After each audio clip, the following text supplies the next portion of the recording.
My name is Melissa, and I've been married to Cedric for nearly a decade. We're both in our 40s and don't have children. We live together in a cozy home, with Cedric working a standard white-collar job while I manage a part-time position. Thanks to our combined incomes, we enjoy a comfortable financial cushion.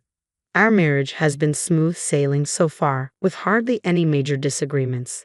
Lately, however, things have become a bit more complicated. The change began when I inherited a condo from my father, who recently passed away. I've been advised to move into this new condo and relinquish my childhood home. My father had purchased the two-bedroom condo for himself when we got married. It's not overly large, but it's charming and stylish. The condo Cedric and I currently call home is actually my childhood residence. My parents and I lived in a four-bedroom condo until I married, at which point my father gifted it to me. After leaving for college, returning to this home filled with memories was a source of great joy. My mother passed away while I was in college, so my father lived alone in the family home. When Cedric and I were preparing to marry, my father expressed his hope that we would be comfortable in the condo. I initially thought he was hinting at moving in with us, but he firmly declined. He likely didn't want to intrude on our new life together. After my father passed away, I inherited the two-bedroom condo where he had been living. Luckily, I was able to quickly find a tenant and secure a lease. I assumed our lives would continue as they had before. However, a year later, my mother-in-law made an unexpected proposal during a visit. She suggested, "Why don't we let Jasmine and her kids move into the four-bedroom condo? It's getting cramped in their current place." Jasmine, Cedric's sister, is a single mother with 3 young children. They're currently living in a two-bedroom apartment, which I could imagine is becoming quite tight for their growing family. However, my feelings towards Jasmine had never been warm. Each time we crossed paths, she seemed to look down on me for not having children. Cedric and I married just before I turned 30, and even then, Jasmine seemed intent on one-upping me. Her attitude only worsened as I reached that milestone. She would say things like, "You're 30 and still childless. Isn't your life over?" The comments didn't stop there. After my father's passing, she made a particularly cutting remark. "It's such a shame you didn't give your father the chance to meet his grandchild."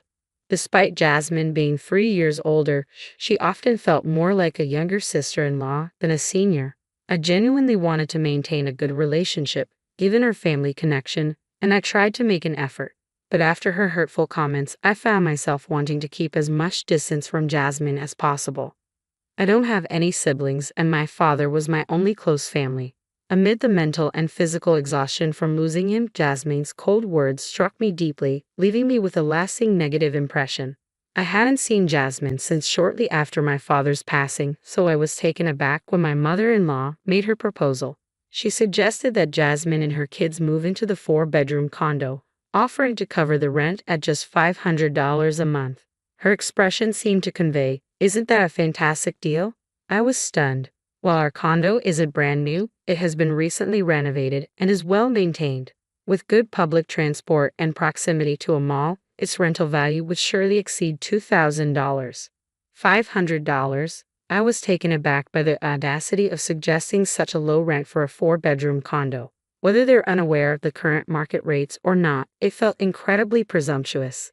I didn't respond right away, which seemed to lead my mother-in-law to believe I was in agreement, and she continued with her plan. "You have a condo that you're renting out now, right? You could live there instead. Just don't renew the lease. Once you're moved out, Jasmine and her family can move in." "How long is the lease for?" she asked. Cedric, ever the agreeable one, chimed in, "Oh, that's a great idea. The condo where my father lived is modern and stylish, and it's perfect for just the two of us." It felt like the conversation was slipping away from me, so I interjected, "Aren't we supposed to be living here together?" The reality is, my in-laws are currently in a single-family home that's largely vacant, with just my father-in-law and mother-in-law residing there. Cedric and Jasmine's rooms remain unused. If Jasmine's family needed more space, wouldn't it make more sense for them to move into my in-laws' home first, rather than asking us to make a move? It turns out, though, that if Jasmine's family moved into my in-laws' home, the children would have to switch schools. They would need to buy new school uniforms and other items, which they considered a waste of money. I couldn't directly refuse my mother-in-law's suggestion about renting the condo to Jasmine, so I said, "This is the home where I was born and raised. It's not something I can just leave behind easily. We ended the conversation and left my in-laws' house without saying anything more. Even that my mother-in-law mentioned, "I'm not saying you have to decide right away." It's clear she hasn't given up on the idea. When I returned to the condo, I confronted Cedric, saying, "This is my family home, you know. How can you agree to leave it so easily?" Cedric looked taken aback, as if he hadn't realized how upset I was. "But your family home is just a condo," he remarked. His lack of an apology was deeply disappointing. Cedric, having grown up in a single-family home, seems to believe that a true family home must be a standalone house. He doesn't seem to grasp why I consider a condo to be my family home.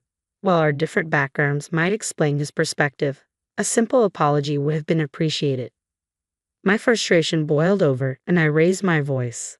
"The condo is my family home. Stop making decisions about it without consulting me."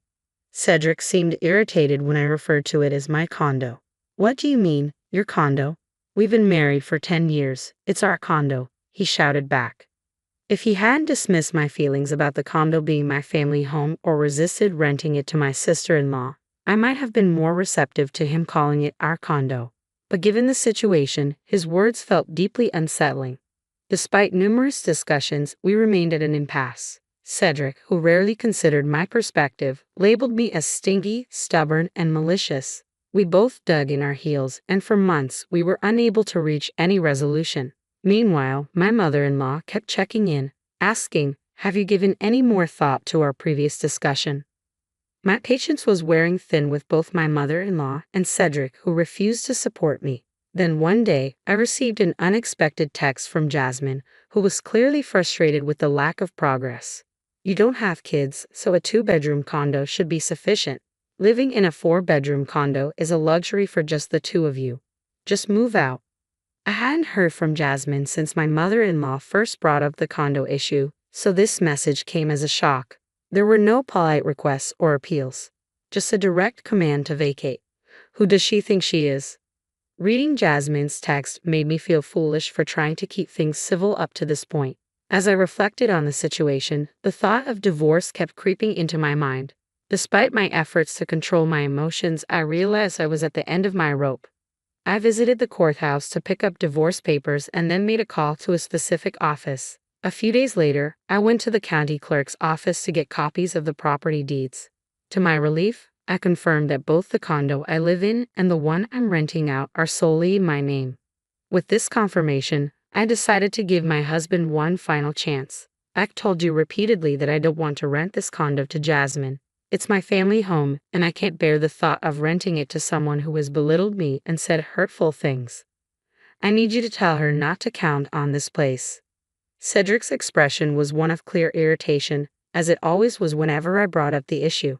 Despite having shared everything Jasmine had said to me during our arguments, Cedric still didn't understand. He even remarked, "But Jasmine's point isn't entirely wrong either." Looking back, I should have divorced him right then and there. It would have spared me so much distress. But I lacked the courage to leave someone I had been with for 10 years or to face being alone as I approached 40. Now, things are different. If Cedric rejects my proposal this time, I'm ready to say goodbye. I've made up my mind, and this is my plea. You're so reluctant to leave your family home, but you're only tormenting Jasmine out of spite. It's your own behavior that invites disdain. And honestly, you're exaggerating. The things you've been told aren't as terrible as you're making them out to be. I can't understand why you're being so spiteful." Cedric looked at me with confusion, completely unaware of my resolve. I was at a loss for how Cedric could never support me, no matter how many times I needed it. I told him, "Maybe we just can't understand each other anymore." "Then please fill this out," I said, handing him the divorce papers. I expected him to panic or become agitated, but Cedric merely sneered and smirked at the sight of the papers. "Seriously? Do you think threatening divorce will make me back down?" he retorted. Cedric seemed to believe I wasn't serious about the divorce. I thought to myself, this isn't a threat. I could have managed to get along with Jasmine as my sister-in-law, but now it feels impossible. The same goes for your mother and you. I can't trust you anymore, and there's no love left. It's over. Pack your things and leave now. Unaware of my resolve regarding the divorce, Cedric left. My anger surged and I expressed my frustration. Jasmine and my mom don't actually dislike you. Can't you see this is all your fault for only thinking about yourself? Cedric, feeling that our conversation was going in circles, tried to argue back. I cut him off. Enough. We've reached an impasse. You don't want to understand me, and I don't want to understand you. Divorce is the only option. If you don't sign these papers, I'll file for mediation. I spoke with a cold finality. Cedric responded with a growl, kicked the wall in frustration, and stormed out.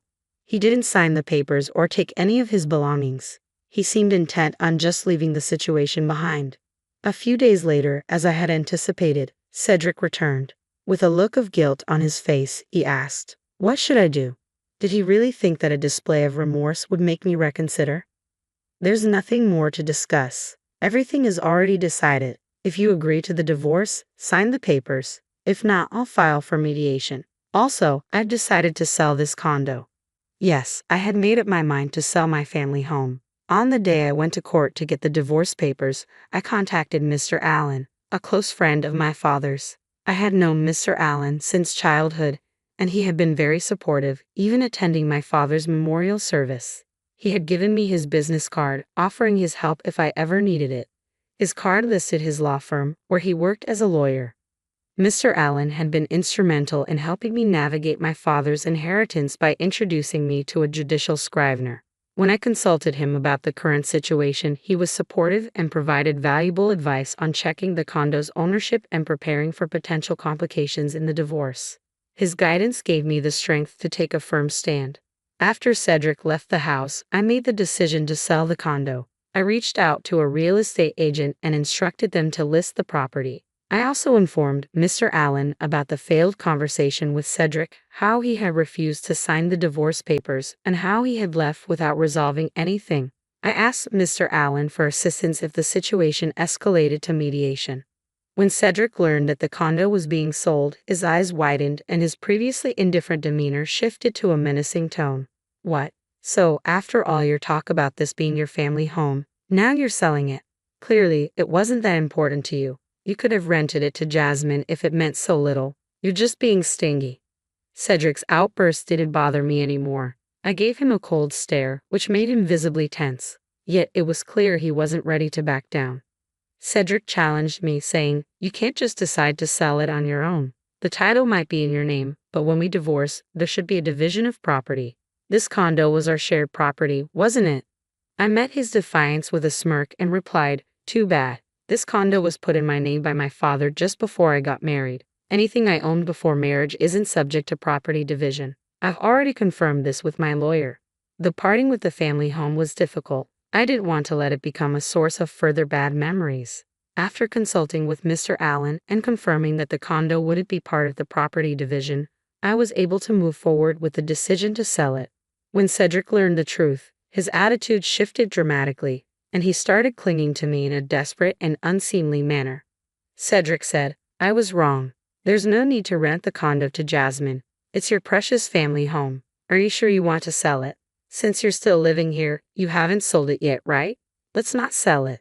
We can start over. I'll speak to Jasmine and my mother. Let's not proceed with the divorce or the sale." At that moment, I questioned why I had been with him for 10 years. I felt a deep sense of self-disgust. Don't try to sweet-talk me now. You never supported me, no matter how many times we talked. There's no chance for us to start over. Goodbye. Pack your things and leave as soon as possible. Cedric continued to resist the divorce, leading us to mediation. Eventually, I was able to finalize the separation and part ways with him. Now, I'm free. I initially feared that being single would be daunting, but it's actually quite liberating. I've purchased a new 2-bedroom condo and am embracing my life on my own terms.